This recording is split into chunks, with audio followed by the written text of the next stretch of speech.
Hey there, Craven here.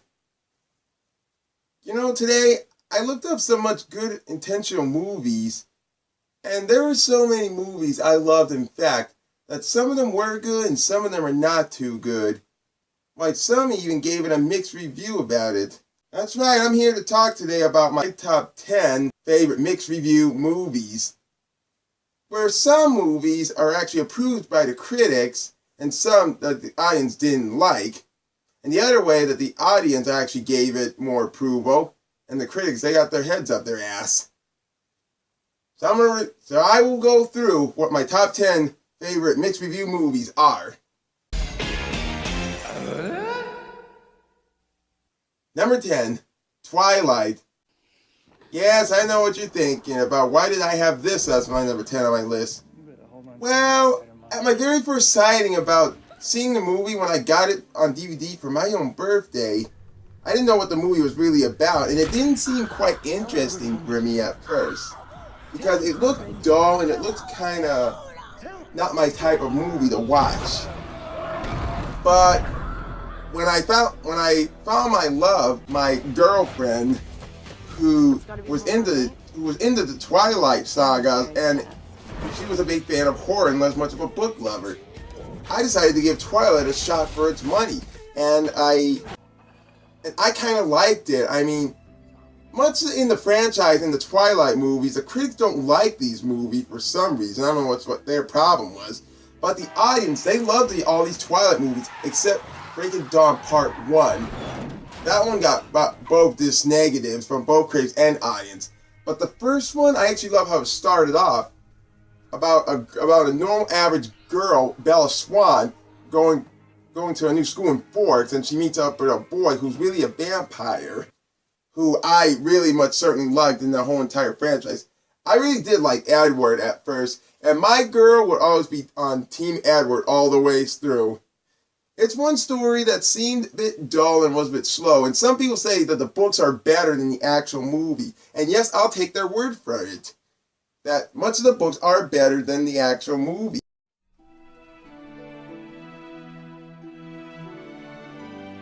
Number 9, Teenage Mutant Ninja Turtles Out of the Shadows.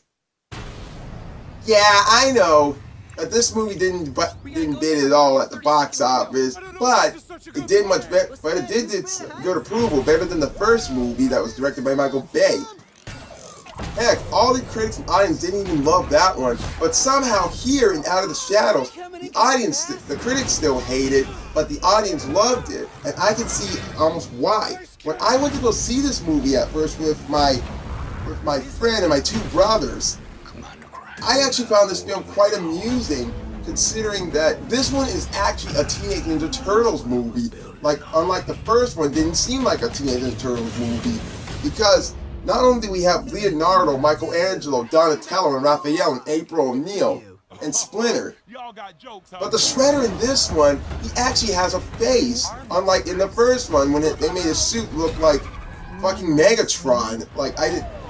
I could see why Michael Bay took too much of his time with Transformers and why no one likes him.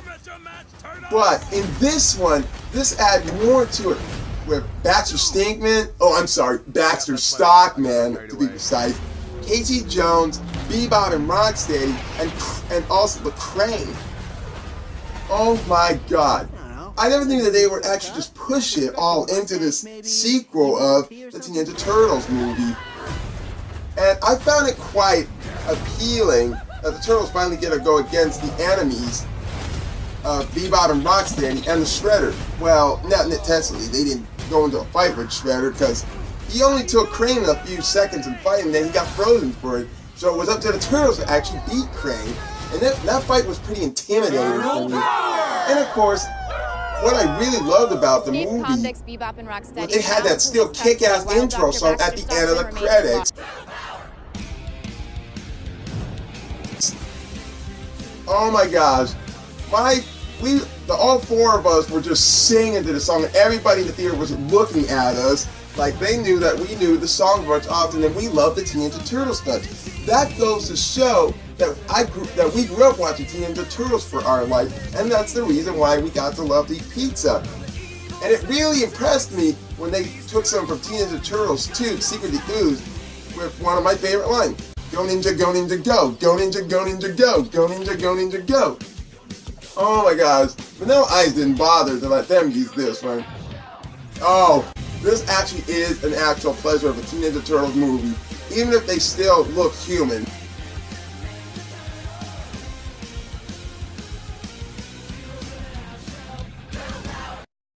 Hens love roosters, geese love ganders, everyone else loves Ned Flanders. Number 8, Bebe's Kids. Oh yeah, I still love this movie from today. It is the first animated feature film to have an African American cast in this movie, and it was pretty funny to me at first because I really enjoyed the humor and I got some laughs, and the only character I could stand in the actual movie here is Robin Harris himself. Even though he wasn't really played by Robin Harris, he was played by Fonzo Love, who played Big Worm in Friday. But in this animation kind of look, critics didn't like this, but the audience did. I don't know what the hell the critics were thinking about at the time, but I still love this movie. I agree with the audience. Even though this did feel like a Simpson parody ripoff a bit, but I didn't find it too much like The Simpsons. Even the kids are like Bart, Lisa, and Maggie. But this goes to show that they could take it to the whole level. And is it just me, or does this animation look of Bebe's Kids look like the works of a former Disney animator? But anyway, this movie Bebe's Kids will be number 8 on my list of all time. Son up again, I'm gonna drop you like a bad habit. Hear that? Yeah. Test tube, baby.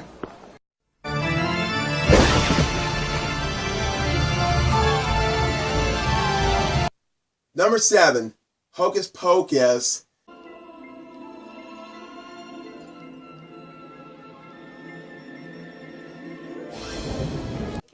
Yes, this was a film I actually loved itself. Even when I looked at the reviews, the critic didn't stand a chance with it, but the audience loved it, and I can tell why. When I first saw this movie when I was about 6 or 7 years old, I was real young, and it was actually a good Halloween movie that I could watch throughout my entire year. It's goofy and it's kind of off a bit, but there are some that can make us laugh that will pleasure both kids and the audience, and it would entertain a whole family. But sure as hell, it wouldn't entertain the critics since they got their heads up in their ass on this one. But I really thought it was funny, and it was really good. And this would come on throughout in October, just before the movie Don't Look Under the Bed, which is another Disney film that usually comes on once a year, but somehow it doesn't come on at the time. And of course, there was Kathy Najimy, Bette Midler, and Sarah Jessica Parker as the 3 witches who come back after 300 years of almost the 16th century or 17th century, and want to take all the lives of the children before the sunlight comes up in their dust. Well, I don't know what to say about the movie, but I actually loved how it's kind of like my type of movie. Like, it's a good Halloween story that can come on and entertain kids for several more decades or even years. But there's one song I still love about it. That's right.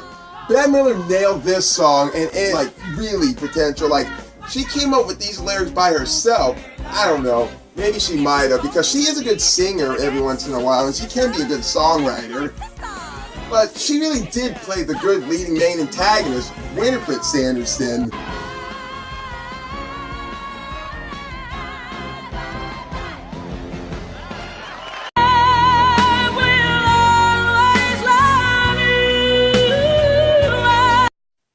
Number 6, Everything, Everything.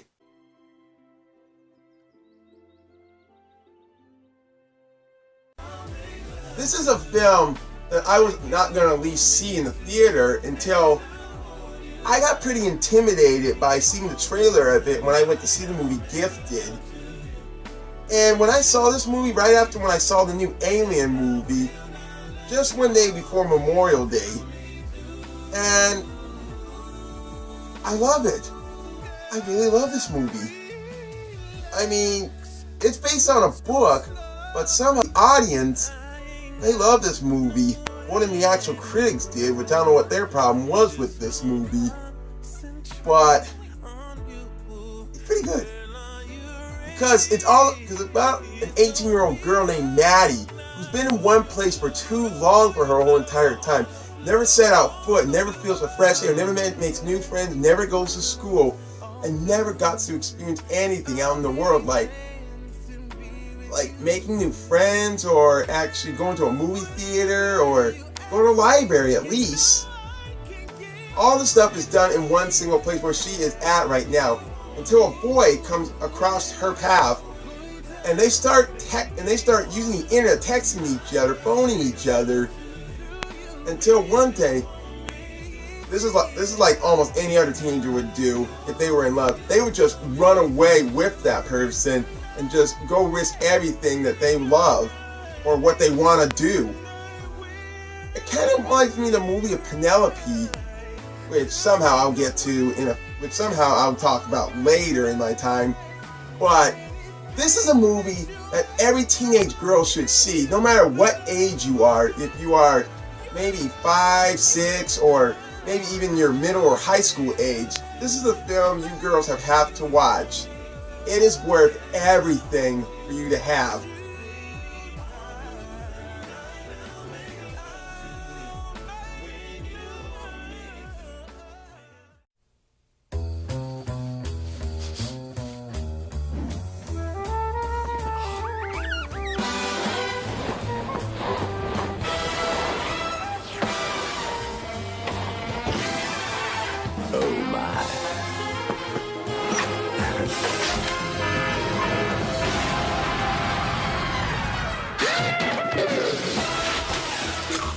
Cheesy.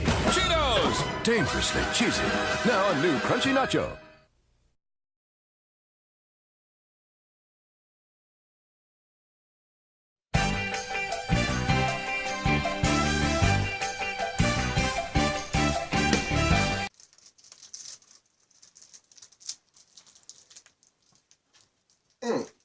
Number 5, Charlie and the Chocolate Factory.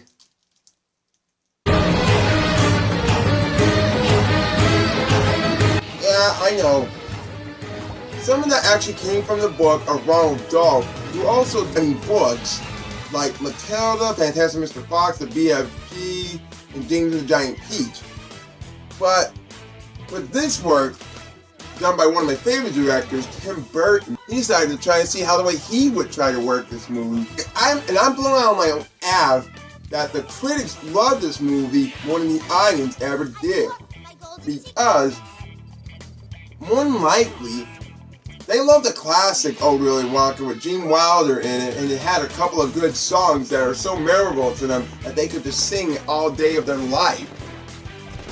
And I understand what Tim Burton was trying to do with this one. He was trying to improve the songs, he was trying to improve the Chocolate Factory and much of the characters. And it's dark, and he extends more to the story than he did for some people's actual work. And no disrespect to his work on this one, but somehow the old one is even better than how this new one is. But I love this one because this shows more of the effects in the Chocolate Factory. It actually looks like one, and I just love how he explains more to the story than what the original couldn't even do. Even though the actual story was about Charlie Bucket, but this one was more about Willy Wonka. You know, some of the elements in this, some of the story parts in this, it does have to do with Charlie, but much of it does kind of follow the original Willy Wonka and the Chocolate Factory movie. And I love Tim Burton's movies, and I love what he was trying to do with all his work. He was trying to see and reimagine how it would look in his kind of way, and I kind of like what he does, like Corpse Bride, or at least Beetlejuice, Batman, and even Alice in Wonderland I like too. And yet, I think it's still better off to just to watch the original Charlie and the Chocolate Factory that should have been done rightfully.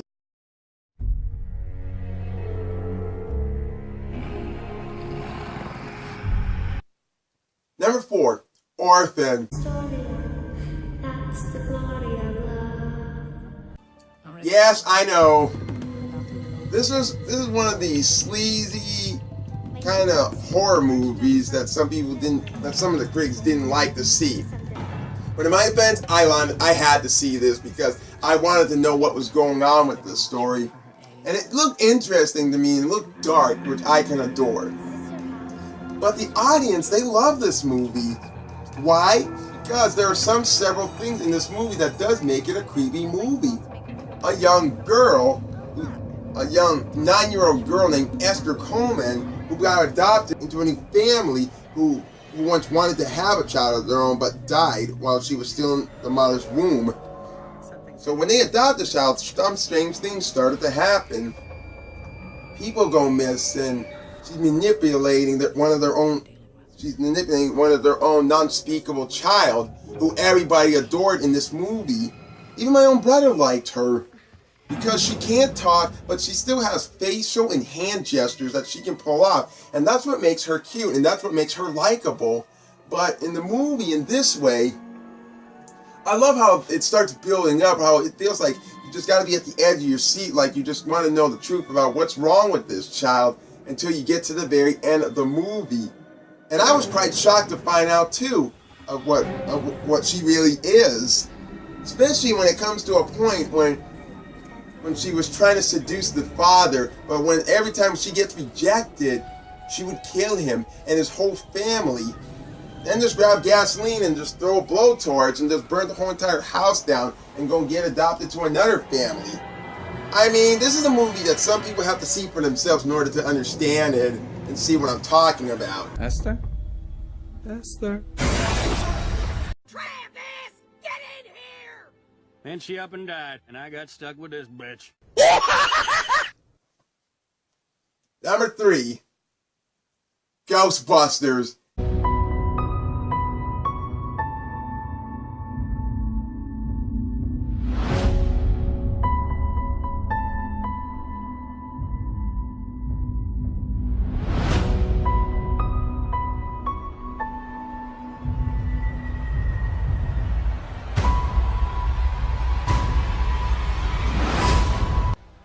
Yes, the new Ghostbusters is what I like. You know, somehow I don't get why so many audience have their heads in their ass on this one when they could just live with it, how it looks different than the original Ghostbusters. I mean, do you expect us to actually follow the original Ghostbusters again? Hell, I'm surprised that the actual critics love this movie, like they praised it on Rotten Tomatoes. And yet on YouTube, there were a lot of idiots and dumbasses that kept thinking negative about this new Ghostbusters when they didn't even know if they were going to like to see it or not. But you got to see it to believe it, to see if it's really good. But no matter, when I saw this movie in theaters, I already knew I was going to love this movie. But anyway, I really love how they changed the Ghostbusters to females. As you guys should know, that we all wanted to see Ghostbusters in a different version if they were actually all females. And I loved it that way. I love what they were trying to do. How they were just going from the beginning for how they became the Ghostbusters. And I gotta say, this is a film that Dan Aykroyd wanted to do, especially for his friend Harold Ramis, but they were starting their work out for this. They did this before his time passed away. And I appreciate what he was trying to do. And I respected the old Ghostbuster, who was one of my favorites. And I gotta say, I love this movie. And it still is gonna be good today. Like, in between good. If we got positives, that means they love it.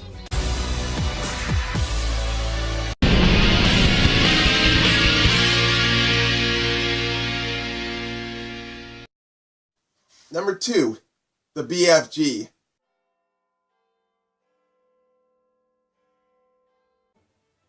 Oh, yes. I know what you guys are probably thinking. Why would this even get a negative?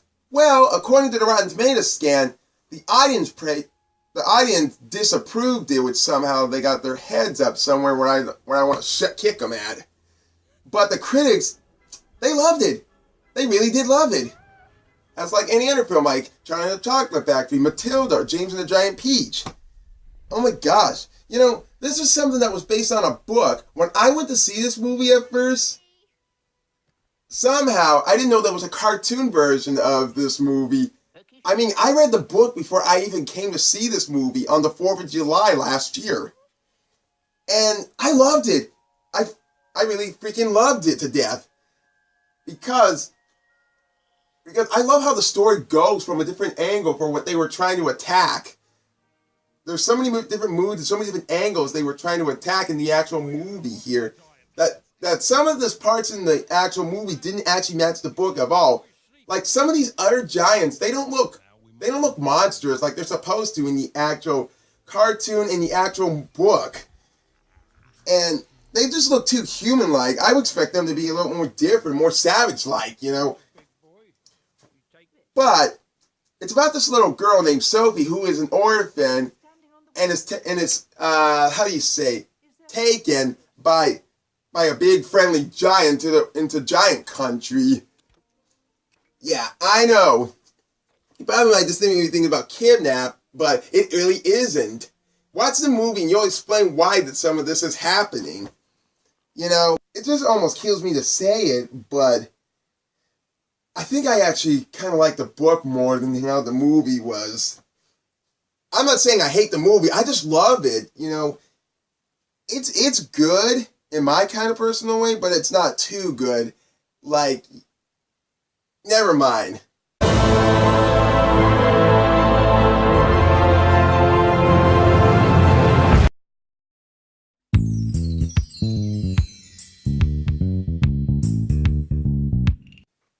Now, before I get to my very #1 favorite mixed review movie, I have a few honorable mentions to say.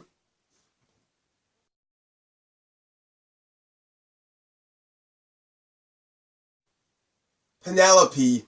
Yeah, she was the one. Yeah, it was the one that's kind of around the movie Everything, like I explained before. Except it's a different kind of,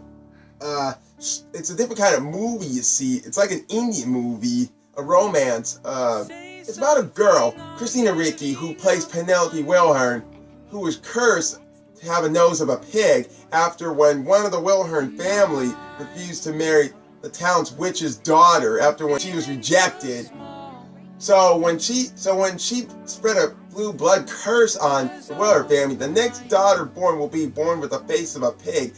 And Penelope was the first Wilhern girl to be born with it. And she's kind of cute with that nose. I can honestly say she's really cute with it. The whole story, it's just almost follows everything. Even though this was the movie before everything even came into theaters and got more praise than Penelope did. And I love this movie. Even my own aunt loves the movie. She won't even stop watching it. My second honorable mention, The Grinch.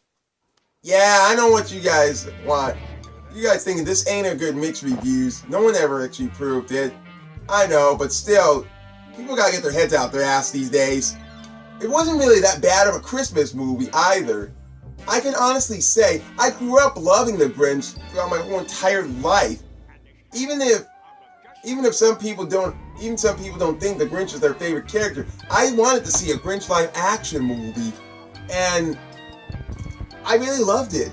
I really loved seeing how Jim Carrey performed as the Grinch. He put a lot more effort into it than Mike Myers being the damn Cat in the Hat. Now that's a film no one would ever want to watch, but everybody can watch The Grinch anytime. And like I told you in one of my reviews before, everybody's better off watching The Grinch than the Cat in the Hat, because The Grinch comes on television more than the Cat in the Hat does.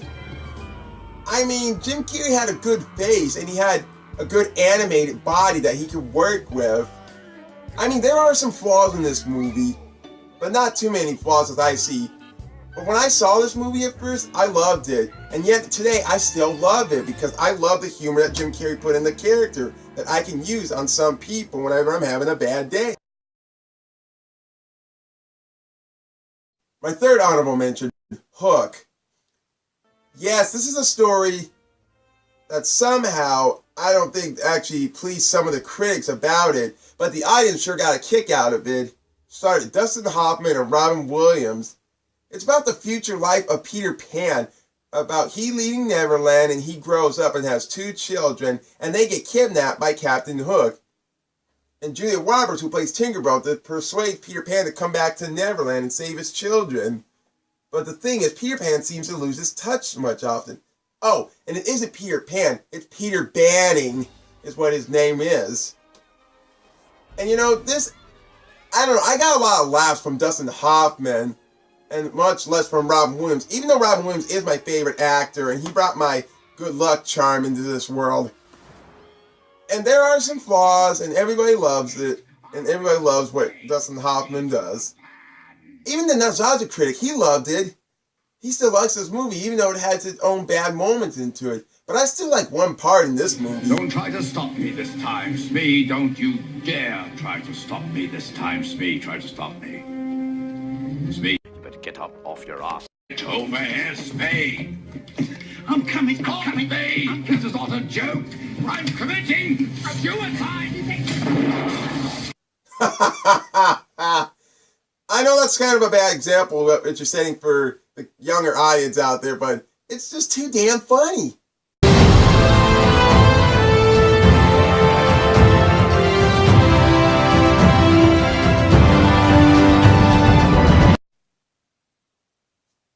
This is it.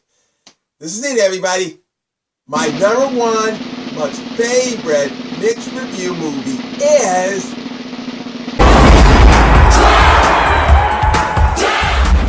That's right, Space Jam. I love Space Jam from the day when I saw it in theaters. I loved it, I cherished it, and I buy it a lot, and I would never stop watching it. I love the fact that there's animated live action into this, especially when it came to one of my favorite basketball players who I first knew in this movie at first, Michael Jordan.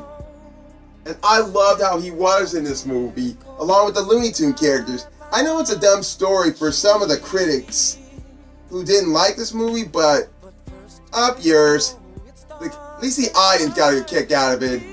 I love the movies for the fact for how the Looney Tunes are playing basketball, and all those songs are just memorable, what they put on this movie, especially when you listen to all of them at the end credits. Every time I listen to those songs, it brings back the memories where I used to live in Washington and Georgia before I moved in the state of Michigan. And yet I find it quite amusing, and it still brings it to my heart that I just love to hear these songs again and again, even when I'm sleeping.